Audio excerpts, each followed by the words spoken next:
तो बच्चों board exam बिल्कुल समीप आ चुका है और यूपी बोर्ड के विद्यार्थियों के लिए मैंने हिंदी का फिर से कलेक्शन किया हुआ है प्रश्न का। ये शुरुआत के जो 20 प्रश्न हैं वो बहुविकल्पी होने वाले हैं और 20 नंबर आप लोगों के बिल्कुल हाथ में है। बहुत ही आसानी से आप लोग इसको अपने पा सकते हैं।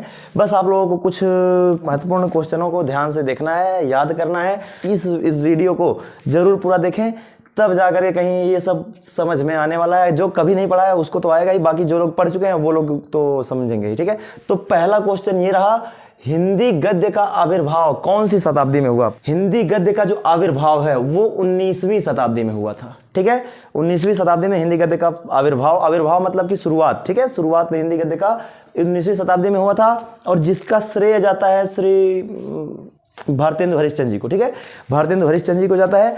और ये जो हिंदी गद्य का आविर्भाव हुआ है ये 19वीं शताब्दी के पुनर्जागरण काल में हुआ है। ठीक है, और पुनर्जागरण काल का एक नाम और होता है जिसको बोलते हैं भारतेंदु युग, जो कि किसके नाम पे पड़ा है? यस, भारतेंदु हरिश्चंद्र जी के नाम पे। ठीक है, अगला क्या है? श्रृंगार रसमंडन। ठीक है, श्रृंगार रसमंडन रचना के लेखक कौन है? तो ठीक है, तो ये श्रृंगार रसमंडन के लेखक हैं गोस्वामी विट्ठलनाथ। कौन है? गोस्वामी विट्ठलनाथ। ठीक है, तो गोस्वामी विट्ठलनाथ जी हैं कौन? तो ये गोस्वामी विट्ठलनाथ जी जो हैं ये हैं वल्लभाचार्य जी के पुत्र। ठीक है, इन्होंने अष्टछाप के कवियों की रचना की थी। ठीक है, अष्टछाप के कवियों का संग्रह किया था। ठीक है, अष्टछाप का निर्माण इन्होंने ही किया था। कभी कभी क्वेश्चन में आ जाता है कि अष्टछाप के कवियों के नाम लिखिए। ठीक है, तो अष्टछाप के कवियों के नाम मैं बोल रहा हूं, ध्यान से समझिएगा। सबसे पहले जिसके प्रमुख हैं अष्टछाप कवियों में वो है सूरदास। तो सूरदास, नंददास, परमानंद दास, कृष्णदास, कुंभनदास, चतुर्भुज दास, छीत स्वामी, गोविंद स्वामी। 538 538 8 कवि हैं। तो यहां पे मैं साइड में थोड़ा सा लिख दे रहा हूं, देखो सूरदास, तो ये लोग आप लोग भी लिख लेंगे, सूरदास, नंददास, परमानंद दास,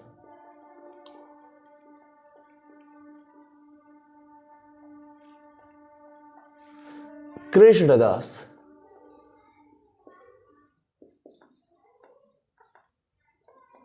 कुंभनदास,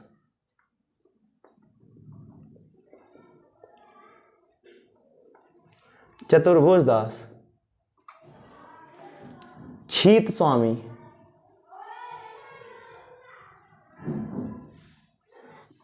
और गोविंद स्वामी। तो ये इतने 8 कवि हैं, अष्टछाप के कवि हैं। इन 8 का नाम आप लोग लिख भी लेंगे और याद भी कर लेंगे। एक बार फिर से मैं बोल रहा हूं, सूरदास, नंददास, परमानंद दास, कृष्णदास, कुंभनदास, चतुर्भुज दास, छीत स्वामी और गोविंद स्वामी। ठीक है, तो ये 8 कवि हैं अष्टछाप के। इसको मिटा दे रहे हैं हम। अब इसको आप लोग जरूर याद कर लेंगे। अगला क्वेश्चन देखिए जरा, अमीर खुसरो, ये आदिकाल के बहुत ही माने जाने कवि थे। इनकी रचना क्या है? तो पहेलियां एवं मुकरियां उनकी प्रमुख रचना है। और देखो जरा अगला क्या है, रामवृक्ष बेनीपुरी किस निबंध के लेखक हैं? ठीक है, तो रामवृक्ष बेनीपुरी जी गेहूं और गुलाब। ठीक है, गेहूं और गुलाब, ये रामवृक्ष बेनीपुरी जी गेहूं और गुलाब निबंध के लेखक हैं। तो ये गेहूं और गुलाब किस विधा की रचना हुई? यहां लिखा भी है निबंध विधा की रचना है। ठीक है, अब ये रामवृक्ष बेनीपुरी जी जो हैं वो किस युग के लेखक हैं? ये आप लोग कमेंट करके बताएंगे। ठीक है, वैसे मैं बता दे रहा हूं, जाने दीजिए, मेहनत नहीं करना है, इसमें एग्जाम करीब है। शुक्लोत्तर युग के लेखक हैं। ठीक है, तो ये जो रामवृक्ष बेनीपुरी जी हैं ये शुक्लोत्तर युग के प्रमुख कवि हैं। अगला क्या है, पूस की रात। पूस की रात और कफन। पहली बात यहां पे देखिए दिया भी है, पूस की रात है क्या, किस विधा की रचना? तो निबंध की बात कर रहा है, जबकि पूस की रात आया क्या है? कहानी। तो आप लोग यहां से भी कुछ आइडिया लगा सकते हैं जब एग्जाम में यानी कि बैठे रहेंगे। तो ये सब जो क्वेश्चन आएगा उससे कुछ ना कुछ अगर आगे पीछे मैच करता हुआ मिला तो आप लोग उससे अंदाजा लगाकर भी लगा सकते हैं। जैसे यहाँ पे आ गया पूस की रात कहानियों के लेखक कौन है, तो यहाँ पूस की रात कहानी है, तो यहाँ निबंध पूछ रहा था, तो ये तो गलत ही हो गया। तो इस तरीके से आप लोग भी आइडिया लगा सकते हैं। ठीक है, ध्यान से देखिए, पूस की रात और कफन कहानियों के लेखक कौन है? तो पूस की रात और कफन कहानियों के लेखक मुंशी प्रेमचंद जी हैं। ये मुंशी प्रेमचंद जी बहुत ही बड़े कहते हैं ना उपन्यासकार थे। तो ये मुंशी प्रेमचंद जी को उपन्यास का सम्राट भी बोला जाता है। ठीक है, उपन्यासकार इतने अच्छे थे जिसकी वजह से इनको उपन्यास का सम्राट बोला जाता है। ठीक है, अब देखो जरा निम्नलिखित कथनों में से सही कथन छांट कर लिखना है। ठीक है, तो जरा देखो, सबसे पहली बात, विचार विथि आचार्य रामचंद्र शुक्ल का इतिहास ग्रंथ है। तो ये बात सही नहीं है। ये निबंध संग्रह है। विचार विथि आचार्य रामचंद्र शुक्ल का ही है, पर वो निबंध संग्रह है। आचार्य रामचंद्र शुक्ल का इतिहास ग्रंथ अगर लिखना है तो हिंदी साहित्य का इतिहास जो लिखा है वो आचार्य रामचंद्र शुक्ल ने ही लिखा है। तो हिंदी साहित्य का इतिहास आचार्य रामचंद्र शुक्ल का इतिहास ग्रंथ है, ठीक है। ये तो गलत हो गया। उजली आग यशपाल जी ने ही लिखा है, बिल्कुल सही बात है। ये उजली आग यशपाल जी का निबंध संग्रह है, बहुत ही सही बात है और याद रखेंगे इसको। डॉक्टर नागेंद्र प्रसिद्ध उपन्यासकार है, तो प्रसिद्ध उपन्यासकार अभी जस्ट मैंने बताया कि उपन्यास का सम्राट हमारे सामने है मुंशी प्रेमचंद जी, ठीक है। तो वो तो गलत हो गया हमारा, तो ये वाला बिल्कुल सही नहीं है। तो ये पहला वाला रॉन्ग हो गया, थर्ड वाला रॉन्ग हो गया, दूसरा बिल्कुल सही है। चौथा जरा एक बार समझते हैं, इस पे नजर डालते हैं। राम स्वरूप चतुर्वेदी, बिल्कुल सही बात है। राम स्वरूप चतुर्वेदी जी सफल भेंट वार्ता लेखक हैं, तो ये दोनों सही है विकल्प, इसको लिख लेंगे। अगला क्वेश्चन ये रहा, अजात शत्रु किस विधा की रचना है? तो पहली बात तो अजात शत्रु एक नाटक है, ठीक है। बहुत ही अच्छे से समझिए, अजात शत्रु क्या है? एक नाटक विधा की रचना है। तो अगर ये नाटक विधा की रचना है तो यहां पे एक क्वेश्चन छोटा सा बनता है कि इसको लिखा किसने है? कमेंट करके बता सकते हैं। नहीं बताना है तो मैं बताता हूं, ध्यान से देखिए। तो ये अजात शत्रु जो है वो लिखा है जयशंकर प्रसाद जी ने, ठीक है। अजात शत्रु किसकी रचना है? जयशंकर प्रसाद। लिखते नहीं है, वहां जगह कम है, पर मैं लिख दे रहा हूं यहां पे जयशंकर प्रसाद, ठीक है। तो ये किसकी रचना है? जयशंकर प्रसाद जी की है। अब जयशंकर प्रसाद जी का कभी कभी इस पे नाम आता है, तो उसमें से क्वेश्चन ये बनता है कि कहते हैं कि ये जयशंकर प्रसाद जी की जो एक अपूर्ण रचना है, उसके पहले ही उनका स्वर्गवास हो चुका था, तो वो अपूर्ण रचना कौन सी है आप लोग बताएंगे? तो बताएंगे क्या? मैं ही बताऊंगा। फिलहाल उनकी अल्पायु में ही मृत्यु हो गई थी, तो ये पूरा उनका हो नहीं पाया था, क्षय रोग से पीड़ित थे। तो उनकी अपूर्ण रचना जो है वो है इरावती, ठीक है। कभी कभी ऑप्शनल मतलब बहुविकल्पी प्रश्न में आ जाता है। अगला प्रश्न ये रहा यहाँ पर, ठीक है। अंधकार और प्रकाश एकांकी के रचनाकार हैं। अंधकार और प्रकाश एकांकी के रचनाकार कौन है? ठीक है। तो अंधकार और प्रकाश जो है, पहली बात तो एकांकी है, एक ही अंक में खत्म होने वाला, ठीक है। तो इसके जो रचनाकार हैं वो हैं उदय शंकर भट्ट, ठीक है। इसकी रचना किसने की है? उदय शंकर भट्ट जी ने की है, ठीक है। एकांकीकार जयशंकर प्रसाद जी तो हैं ही नहीं, तो इसको तो हटा ही देंगे। तो वही कह रहा है अंधकार और प्रकाश। देखिए विकल्पी प्रश्न का चयन करना होता है तो कैसे किया जाता है? पहले तो जिस पे आपको पूर्ण यकीन हो, पूर्ण विश्वास हो कि ये गलत है, उसको तुरंत वहां से हटा दीजिए, उस विकल्प को हटा ही दीजिए। बचे हुए विकल्पों में अपना अंदाजा लगाइए, ठीक है। मान लीजिए कि बिल्कुल ही नहीं आ रहा है तो फिर अंदाजा लगाइए, कम से कम 50% से कम हो गए। अब चांस हुआ जीतने का, एक 50-50 का प्रोबेबिलिटी, प्रायिकता पढ़े मैथ में, तो वो प्रायिकता 50-50% की होगी कि 50% सही हो सकता है, 50%, वरना 25% सही होता और 75% गलत हो जाता। प्रायिकता आपकी कम थी। अब दूसरी क्वेश्चन बिल्कुल साइड कर दिए, अब वहाँ पे अंदाजा लगाएंगे तो 50% है जीतने का संभावना आपकी, ठीक है। तो उत्तर सही हो सकता है, ध्यान दें जरा। तो यहाँ पे उदय शंकर भट्ट बिल्कुल सही जवाब। अब देखिए जरा, उदय शंकर भट्ट जी की एक और अगर एकांकी का नाम मतलब पूछूं तो आप लोग जानते हैं क्या? अभी आप लोग पढ़े होंगे, अगर नहीं पढ़े होंगे तो हो सकता है आगे पढ़ेंगे। उदय शंकर भट्ट जी का एक और एकांकी है जिसका नाम है नए मेहमान। क्या है? नए मेहमान, ठीक है। तो अगर कहीं प्रश्न इस प्रकार से पूछा जाए, किन्हीं दो एकांकीकार के नाम लिखिए, ठीक है। तो एक एकांकीकार तो भैया यहां लिखे हुए हैं, उदय शंकर भट्ट जी। दूसरा क्या है? डॉक्टर राम कुमार वर्मा। डॉक्टर राम कुमार वर्मा जी भी एक प्रसिद्ध एकांकीकार हैं, ठीक है। और बाकी उपेंद्र नाथ अश्क, एक नाम इनका भी याद रखें, उपेंद्र नाथ अश्क जी, इनका भी एकांकी लेखन में नाम आता है। बाकी अगर बहुत ही प्रसिद्ध लिखना है तो उदय शंकर भट्ट, डॉक्टर राम कुमार वर्मा, दो लोग बहुत ही पर्याप्त हैं, ठीक है। उपेंद्र नाथ अश्क जी भी हैं एकांकीकार। अगला क्या है? करुण रस का स्थायी भाव। तो करुण रस का स्थायी भाव, करुण, देखिए जरा, करुणा से जब कोई भरा होता है तो उसके अंदर उत्साह थोड़ी ना आएगा। रति मतलब प्रेम, मतलब श्रृंगार रस की बात हो रही है, ठीक है। यहाँ पे शोक, करुणा शोक से रिलेटेड याद आ रहा है थोड़ा बहुत, बिल्कुल सही। तो करुण रस का जो स्थायी भाव है वो क्या है? शोक है। और दूसरी बात कह रहा है हास, तो हास भी नहीं होगा, हंसने से रिलेटेड तो है नहीं ये, ठीक है। तो ध्यान से समझते हैं यहाँ पे, करुण रस का जो स्थायी भाव है वो क्या है? शोक है, ठीक है। अब समझते हैं यहाँ पे उत्साह किस रस का है? तो वीर रस का। उत्साह जो है ये किस रस का स्थायी भाव है? वीर रस का, ठीक है। तो वीर रस का स्थायी भाव जो है वो उत्साह होता है। रति, श्रृंगार रस का जो स्थायी भाव है वो रति होता है। हास्य रस का जो स्थायी भाव होता है वो क्या होता है? हास होता है। कोई दिक्कत वाली बात? ठीक है, तो इस तरीके से सबका आपको पता चल चुका है। रत क्या है? श्रृंगार। हास क्या है? हास्य रस। उत्साह क्या है? वीर रस। और शोक क्या है? करुण रस।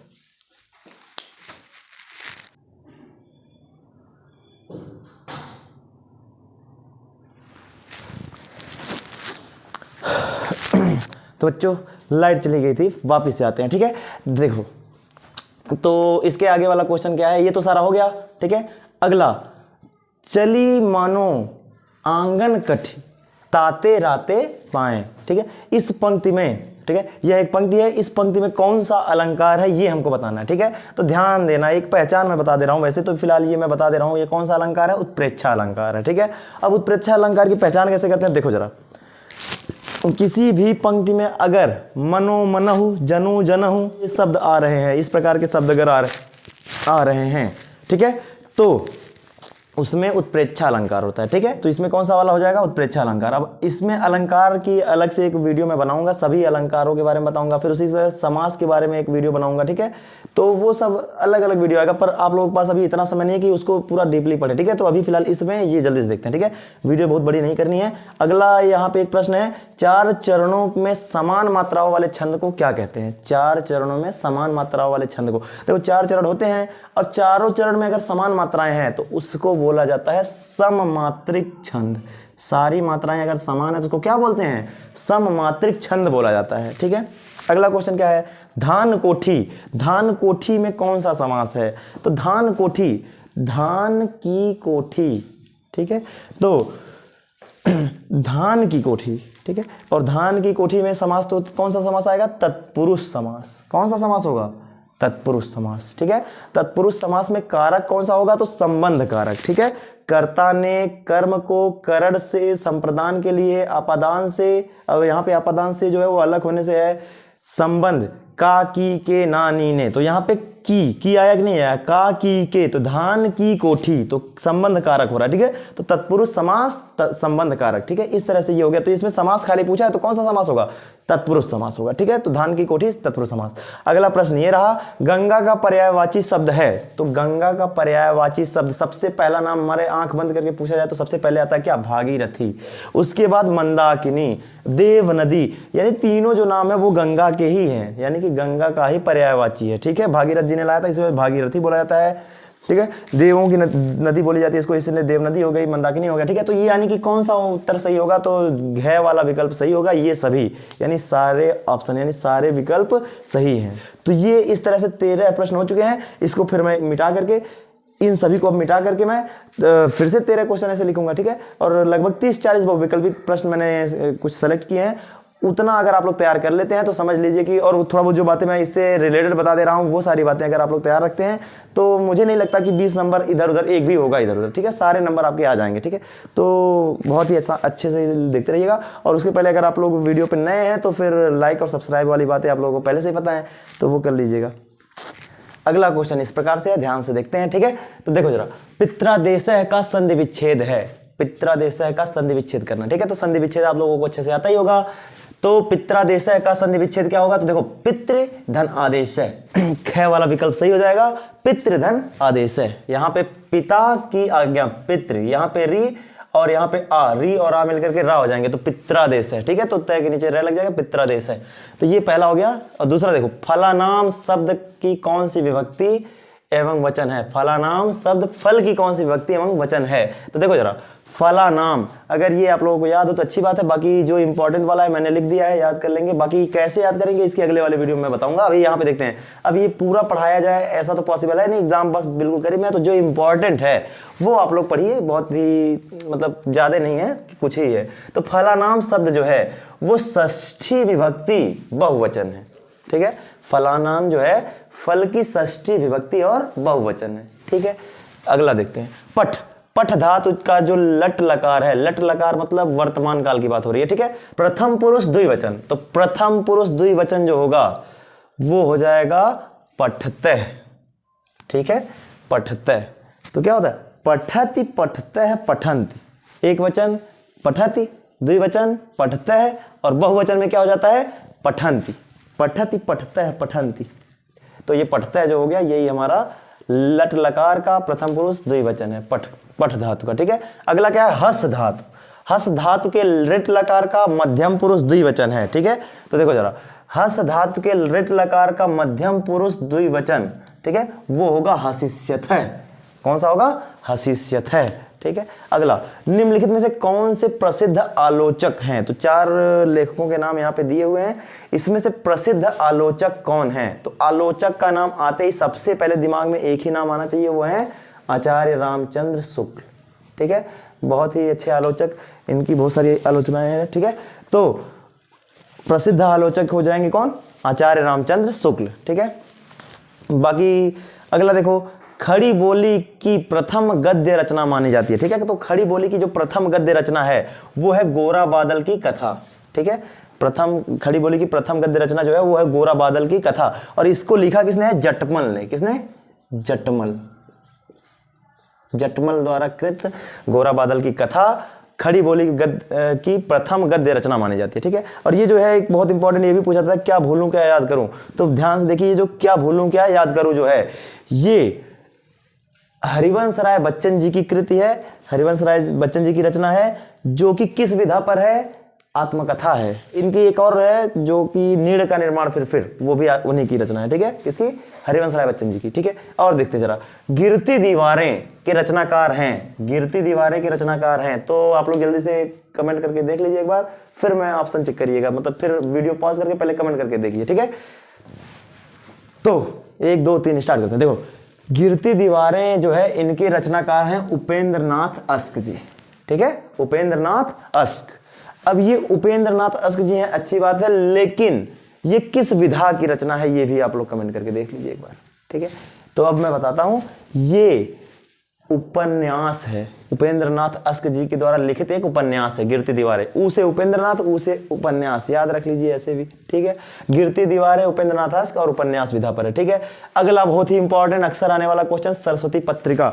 तो ये सरस्वती पत्रिका का जो संपादन हुआ था वो द्विवेदी युग में हुआ था, और जिस वजह से द्विवेदी युग का नाम पड़ा है, जिनके नाम पर उन्होंने इस पत्रिका का संपादन किया था, और उनका नाम है आचार्य महावीर प्रसाद द्विवेदी, या फिर से महावीर प्रसाद द्विवेदी, कै वाला विकल्प सही है, ठीक है।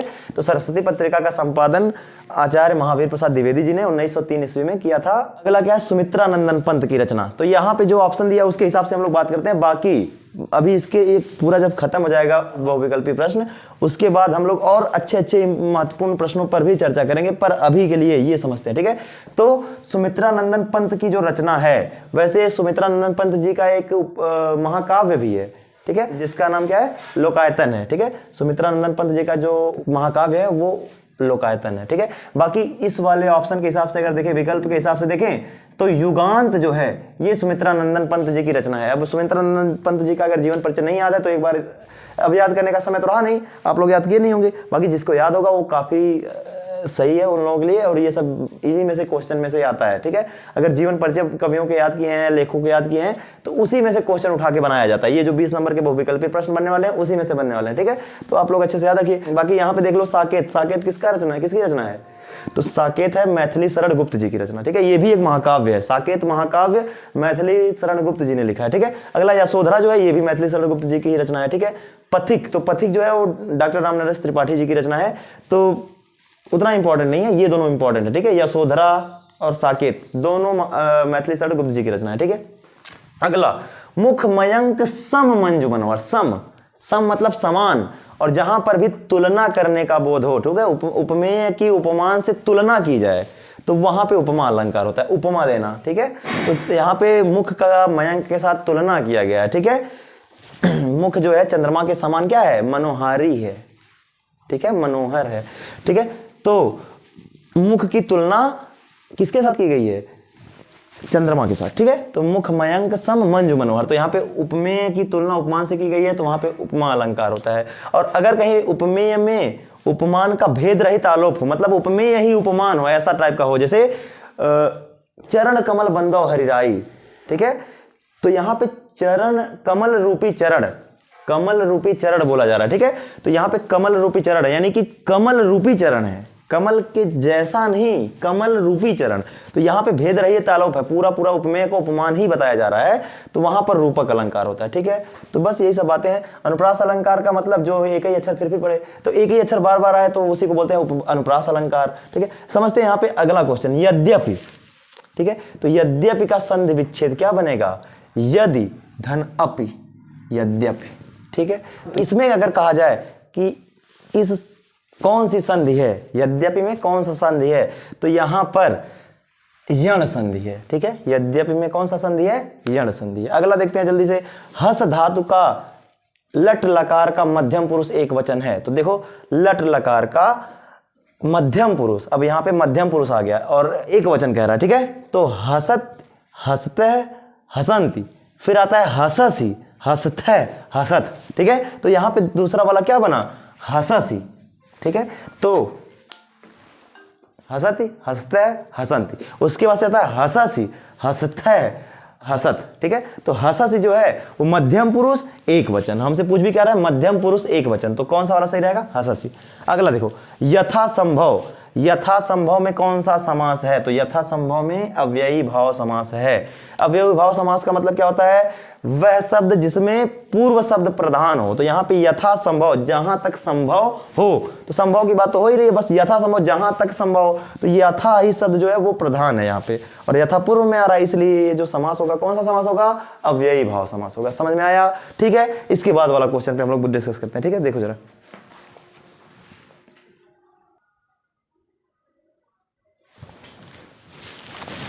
तो बच्चों इस वाले वीडियो में हम लोग और भी बहुत कुछ जानने वाले हैं, ध्यान से देखेंगे। ठीक है, तो वैसे तो ये काफ़ी अच्छे से मैंने समझा दिया है, ध्यान से देखिए। तो बच्चों यहाँ पे देखते हैं अगला क्वेश्चन क्या है, उसने कहा था ये किस विधा की रचना है। उसने कहा था यह किस विधा की रचना है, तो ध्यान से देखते हैं। उसने कहा था यह कहानी विधा की रचना है। कौन सी विधा है, कहानी विधा की रचना है। अब यहाँ पे एक छोटा सा क्वेश्चन, किसने लिखा था, यानी कि इसके रचनाकार कौन है, हाँ कमेंट करके, सही है। बाकी अगर नहीं है तो मैं बता रहा हूं, ध्यान से देखो। तो इसके जो रचनाकार हैं वो हैं चंद्रधर शर्मा गुलेरी। ठीक है, चंद्रधर शर्मा गुलेरी। अगला मधुआ, ध्यान से देखिए मधुआ। ठीक है, तो मधुआ किस विधा की रचना है, तो मधुआ जो है यह एक कहानी है। ठीक है, मधुआ एक कहानी विधा की रचना है, और इसको लिखा किसने, यानी रचनाकार कौन है, तो वो है जयशंकर प्रसाद। ठीक है, मधुआ कहानी के रचनाकार कौन है, जयशंकर प्रसाद। अगला क्वेश्चन ही बहुत इंपॉर्टेंट रहा ये। ठीक है, एक ये और ये दोनों बहुत ही इंपॉर्टेंट है, जरा ध्यान से देखिए। हिंदी की प्रथम कहानी के रूप में मान्य है, हिंदी की प्रथम कहानी के रूप में, तो हिंदी की प्रथम कहानी जो है वो है इंदुमती। कौन है, इंदुमती। तो इसको लिखा किसने था, तो इसके जो रचनाकार हैं, इंदुमती के रचनाकार कौन है, किशोरी लाल गोस्वामी। ठीक है, तो इंदुमती प्रथम कहानी है जिसके रचनाकार हैं किशोरी लाल गोस्वामी। इसके बाद वाला प्रश्न ये भी काफी महत्वपूर्ण है, ध्यान से देखिएगा। विष्णु प्रभाकर की रचना है गोदान। तो गोदान तो वैसे भी मुंशी प्रेमचंद जी का है। ठीक है, त्याग पत्र, गलत गुनाहों का देवता, ये भी नहीं सही है। आवारा मसीहा, ये हमारा सही विकल्प होगा। ठीक है, तो आवारा मसीहा विष्णु प्रभाकर, एकदम रट डालिए इसको। ठीक है, आवारा मसीहा विष्णु प्रभाकर। ठीक है, आ सकता है इस बार। अगला क्वेश्चन, हिंदी का प्रथम उपन्यास, ये भी बहुत इंपॉर्टेंट है, इसको मैंने तो ट्रिक नहीं लगाया, लगा दे रहे हैं। हिंदी का जो प्रथम उपन्यास है वह है परीक्षा गुरु। किसको माना गया है, परीक्षा गुरु को। हिंदी का प्रथम उपन्यास लाला श्रीनिवास दास द्वारा कृत परीक्षा गुरु को माना गया है। ठीक है, तो लाला श्रीनिवास दास जी इसके रचनाकार हैं। ठीक है, और वो है परीक्षा गुरु, यही प्रथम उपन्यास माना जाता है। अगला, हिंदी के नाटक रचना का प्रारंभ किस युग की देन है, तो हिंदी का जो नाटक विधा है वो भी भारतेंदु युग की देन है। ठीक है, यानी कि भारतेंदु युग में। तो ये भी इंपॉर्टेंट प्रश्न रहा, इसका कौन सा सही रहेगा, विकल्प ख। ठीक है, भारतेंदु युग। अगला क्वेश्चन, कलम का सिपाही, ये भी बहुत ही इंपॉर्टेंट क्वेश्चन। कलम का सिपाही किस साहित्यकार की जीवनी है। ठीक है, कलम का सिपाही किस साहित्यकार की जीवनी है, तो समझते हैं। कलम का सिपाही, पहली बात तो यहाँ पे क्या कहा जा रहा है, जीवनी। एक होता है आत्मकथा, एक होती है जीवनी। जीवनी जो दूसरे के जीवन के ऊपर लिखी जाती है और आत्मकथा खुद के जीवन के बारे में लिखा जाता है, ठीक है। तो यहाँ पर आत्मकथा की बात नहीं करी जा रही है, यहाँ पे जीवनी बताई जा रही है। तो ये जो कलम का सिपाही किस साहित्यकार की जीवनी है ये कहा जा रहा है, ठीक है। तो यहाँ पर कलम का सिपाही जो है वो मुंशी प्रेमचंद जी की जीवनी है, जिसको लिखा था उनके पुत्र ने ही, अमृत राय जी ने, ठीक है। उनके पुत्र का नाम था अमृत राय, उन्होंने ही लिखा है। तो अगर कहा जाए कलम का सिपाही किस की रचना है, ठीक है, क्या किस कलम का सिपाही के रचनाकार हैं, तो हम लोग बोलेंगे अमृत राय। लेकिन यहां पर प्रश्न कह रहा है क्या, कलम का सिपाही किस साहित्यकार की जीवनी है, तो उसका उत्तर होने वाला है क्या, घ मुंशी प्रेमचंद। समझ में आ रहा है, अच्छी बात। अगला पथ के साथी, ये भी कभी कभार एक क्वेश्चन में बहुविकल्पी प्रश्न में आ जाता है। कह रहा है क्या, पथ के साथी के रचयिता हैं, तो की रचयिता हैं, की रचयिता रखनी चाहिए था, क्योंकि ये जो है ये एक महिला है, महादेवी वर्मा जी, ठीक है। तो पथ के साथी की रचयिता हैं महादेवी वर्मा जी, ठीक है। हंस पत्रिका, ये भी बहुत महत्वपूर्ण क्वेश्चन है। हंस पत्रिका के संपादक का नाम, ठीक है। तो हंस पत्रिका के जो संपादक हैं वो थे मुंशी प्रेमचंद। मुंशी प्रेमचंद जी ने हंस पत्रिका का संपादन किया था। और अगला प्रश्न आप लोग पढ़े ही होंगे, वहां पे जो इनका भारतेंदु हरिश्चंद्र की जीवनी अगर याद करे होंगे तो उसमें आता है, ठीक है। तो कवि वचन सुधा पत्रिका का संपादन भारतेंदु हरिश्चंद्र जी ने किया था, ठीक है। तो कवि वचन सुधा की पत्रिका के संपादक भारतेंदु हरिश्चंद्र जी हैं। महावीर प्रसाद द्विवेदी किस पत्रिका का संपादन किए थे, करेक्ट, वो था सरस्वती पत्रिका। एक छोटा सा क्वेश्चन आप लोग कमेंट करके बताएंगे, सत्यार्थ प्रकाश किसकी रचना है, ठीक है। बहुत ही महत्वपूर्ण क्वेश्चन है, आप लोग कमेंट करके जरूर बताएंगे सत्यार्थ प्रकाश किसकी रचना है, और गूगल पे सर्च मार के नहीं बताना है, ठीक है। ओके, अगला देखो, हिंदी का प्रथम समाचार पत्र है, हिंदी का प्रथम समाचार पत्र है उद्दंत मार्तंड। क्या बोलते हैं, उद्दंत मार्तंड। तो ये उद्दंत मार्तंड जो है हिंदी की प्रथम समाचार पत्रिका है, समाचार पत्र, हिंदी का प्रथम समाचार पत्र है, ठीक है। अब इसके आगे कुछ बहुत सारे प्रश्न हैं जो हिंदी पद्य साहित्य के इतिहास से पूछे जाते हैं, तो उसको लिखने से बेहतर है कि मैं उसको थोड़ा सा बता दूं। वैसे पढ़ाने का तो टाइम नहीं है, पढ़ाना तो है मुझे हिंदी साहित्य, गद्य साहित्य और पद्य साहित्य को मैं 2 अलग अलग लेक्चर में पूरा खत्म कर दूंगा, 2 से 3, 2 लेक्चर, हिंदी पद्य साहित्य 2 लेक्चर में और हिंदी गद्य साहित्य भी 2 लेक्चर में पूरा खत्म हो जाएगा। परंतु अभी यहाँ के लिए थोड़ा थोड़ा एक झांकी देख लेते हैं हम लोग, ठीक है। तो हिंदी पद्य साहित्य को 4 कालखंडों में विभाजित किया गया है, ठीक है। कितने, 4, ठीक है। पहला कालखंड जो है उसको बोलते हैं आदिकाल, ठीक है। पहला कालखंड जो है उसका क्या नाम है, आदिकाल है। और अगला जो है उसको कहते हैं भक्तिकाल। आदिकाल, फिर आता है भक्तिकाल, उसके बाद आता है रीतिकाल, और लास्ट में आता है आधुनिक काल, जो प्रेजेंट टाइम है, जो अभी है, इस समय है, ठीक है, वर्तमान में। तो आदिकाल सबसे पुरातन काल, सबसे पुराना काल, ठीक है। भक्तिकाल इसको बोलते हैं पूर्व मध्यकाल, मध्यकाल के पूर्व का समय, ठीक है। आदिकाल, भक्तिकाल को बोलते हैं पूर्व मध्यकाल, और उसके बाद रीतिकाल यानी उत्तर मध्य, उत्तर माने बाद में, मध्यकाल के बाद की बात है, तो रीतिकाल को बोलते हैं उत्तर मध्यकाल, और आधुनिक काल तो है ही, ठीक है। तो आदिकाल,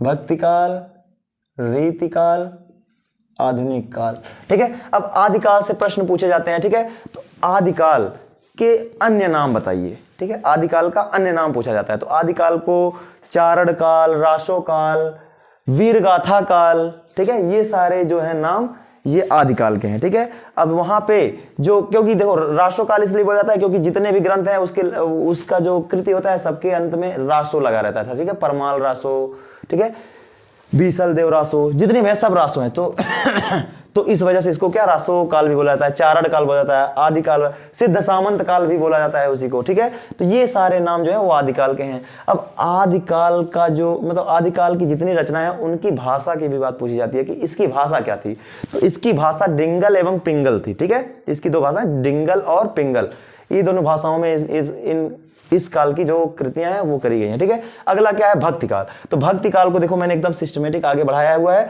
भक्तिकाल के 2 शाखाएं हुई, एक था निर्गुण भक्ति शाखा और एक था क्या, सगुण भक्ति शाखा। निर्गुण भक्ति शाखा जो था उसमें ईश्वर के निराकार ब्रह्म को माना गया था, ठीक है। ईश्वर के निराकार स्वरूप को माना गया था, ईश्वर का कोई आकार नहीं माना गया था, उसको बस एक निराकार माना गया था, ठीक है। अब इस निर्गुण भक्ति शाखा में 2 उपशाखाएं हुई, एक ज्ञानाश्रयी, दूसरी प्रेमाश्रयी, और सगुण की भी 2 हुई, एक रामाश्रयी और एक कृष्णाश्रयी, ठीक है। तो निर्गुण वाले की दो हुई, ज्ञानाश्रयी और प्रेमाश्रयी। अब ज्ञानाश्रयी के जो प्रमुख कवि हैं वो हैं कबीरदास जी, ठीक है। बहुत ही इनके बारे में पढ़ाया गया होगा, ठीक है। तो आप लोग कमेंट करके जरा जल्दी से बता दीजिए कबीरदास का जन्म कब हुआ था, ठीक है, और मृत्यु कब हुई थी, कितने साल टोटल जिए थे, 120 साल, ठीक है। तो कब से कब तक था उनका, वही बताना, ठीक है। अगला, तो प्रमुख कवि के जो ज्ञानाश्रयी के जो प्रमुख कवि हैं वो है क्या, कबीरदास, और उनकी प्रमुख रचना है बीजक। बहुत ही महत्वपूर्ण प्रश्न, ठीक है। कबीरदास की प्रमुख रचना जो है वो क्या है, बीजक है। अगला प्रश्न, प्रेमाश्रयी उपशाखा के प्रमुख कवि कौन है, प्रेमाश्रयी उपशाखा के प्रमुख कवि। तो प्रेमाश्रयी उपशाखा के प्रमुख कवि हैं मलिक मोहम्मद जायसी जी। बहुत ही महत्वपूर्ण प्रश्न है, ये सारा महत्वपूर्ण है, ठीक है। मलिक मोहम्मद जायसी जी, और इनकी जो प्रमुख रचना है, प्रमुख कृति है वो है पद्मावत। वो क्या है, वो क्या है, पद्मावत है, ठीक है, पद्मावत। तो मलिक मोहम्मद जायसी जी की रचना, प्रमुख रचना पद्मावत है। अगला, सगुण भक्त शाखा में अगर आ जाए तो रामाश्रयी और कृष्णाश्रयी। तो रामाश्रयी के जो प्रमुख कवि हैं वो है तुलसीदास जी, ठीक है। वो कौन है, तुलसीदास जी हैं। और तुलसीदास की प्रमुख रचना पता ही है सबको, श्री रामचरितमानस। समझ में आ रहा है। कृष्णाश्रयी पे आते हैं। कृष्णाश्रयी के जो प्रमुख कवि हैं वो हैं सूरदास जी। कृष्ण के बारे में उन्होंने पूरा लिखा है, ठीक है। तो कृष्णाश्रयी के जो प्रमुख कवि हैं वो हैं सूरदास जी, और इनकी जो प्रमुख कृति है, प्रमुख रचना है वो है सूरसागर, ठीक है। ये इतना हम लोगों ने जाना भक्ति काल के बारे में। बच्चों, कभी कभी क्वेश्चन में ये पूछ लिया जाता है, ये जो श्री रामचरितमानस है या रामचरितमानस जो है ये कितने कांडों में विभक्त है। तो आप लोगों को पता ही होगा ये 7 कांडों में विभक्त है। प्रश्न यहां पर आता है कि सबसे छोटा कांड और सबसे बड़ा कांड कौन होता है, ठीक है। तो ये जो श्री रामचरितमानस है इसका सबसे बड़ा कांड जो है वो बाल कांड है, और सबसे छोटा कांड है वो किष्किंधा कांड है, ठीक है, ओके। अब छंदों की भाषा के, छंदों की संख्या के आधार पर यह विभक्त किया गया है, ठीक है। अगला क्वेश्चन, ये जो रामचरितमानस है इसकी भाषा क्या है। तो पहले वीडियो पॉज करके एक बार तुक्का लगा लीजिए आप लोग। तुक्का लगाने के बाद अगर नहीं सही हुआ तो मैं बता देता हूँ। 1 2 3 स्टार्ट। देखो, श्री रामचरितमानस की जो भाषा है वो है अवधी, ठीक है, अवधी भाषा है। तो बच्चों, अब यहाँ पे जरा जल्दी से देख लेते हैं इन कालखंडों का समय अवधि क्या क्या है, ठीक है। तो जरा देखो, आदिकाल जो है वो 743 ईस्वी से 1343 ईस्वी तक है, ठीक है। 1343 ईस्वी तक, ठीक है। 743 ईस्वी से 1343 ईस्वी तक है। अगला, भक्तिकाल। तो भक्तिकाल का अब 1343 ईस्वी से 1643, ठीक है। देखो जरा, तो 743 ईस्वी से 1343, 1343 ईस्वी से 1643, और रीतिकाल जो है वो 1643 ईस्वी से 1843 ईस्वी तक, और लास्ट है जो आधुनिक काल है वो 1843 से अब तक, 1843 ईस्वी से अब तक। ये जो है ये सब कौन सा काल आ रहा है, आधुनिक काल चल रहा है, ठीक है। तो ये सबका समय अवधि है। अब तो बच्चों, रीतिकाल को पुनः 3 भागों में विभाजित किया गया है, ठीक है। एक है 3 प्रकार के कवि हुए हैं रीतिकाल में। एक थे रीतिबद्ध कवि, एक थे रीति सिद्ध कवि, और एक थे रीति मुक्त कवि, ठीक है। तो प्रश्न इस प्रकार से आता है कि किन्हीं 2 रीतिबद्ध कवियों के नाम लिखिए, या किस बिहारी रीतिकाल के किस उपशाखा के कवि हैं, किस रीतिबद्ध है, रीति सिद्ध है या रीति मुक्त है। तो वो बिहारी का कौन सा रहेगा, रीति सिद्ध कवि। 4 ऑप्शन दिया रहेगा, कोई ऐसे लिख करके, ठीक है। और रीति मुक्त वाले में घनानंद बोधा, आलम ठाकुर, इसमें चिंतामणि में चाहो, इसमें देखो रीतिबद्ध में लिखना चाहो चिंतामणि, मतिराम, भिखारी दास को भी लिखना चाहो इसमें लिख सकते हो, ठीक है। अब यहाँ पे बिहारी आएंगे रीति सिद्ध में। रीति मुक्त वाले में घनानंद बोधा, आलम ठाकुर, रसखान भी इसी में आते हैं, ठीक है। तो ये सब रीतिकाल के कवि हो गए, ठीक है। तो ये हो गए, ठीक है, घनानंद बोधा, आलम ठाकुर, ये सब हो गए रीति मुक्त कवि, ठीक है। तो ये रीति मुक्त पूरी तरह से समझ में आ गया, ठीक है। रीतिकाल का पूरा ये समझ में आ गया। अब इसको उत्तर मध्यकाल भी बोला जाता है। अगला है लास्ट वाला क्या, आधुनिक काल। जरा जल्दी से समझ लेते हैं, ठीक है।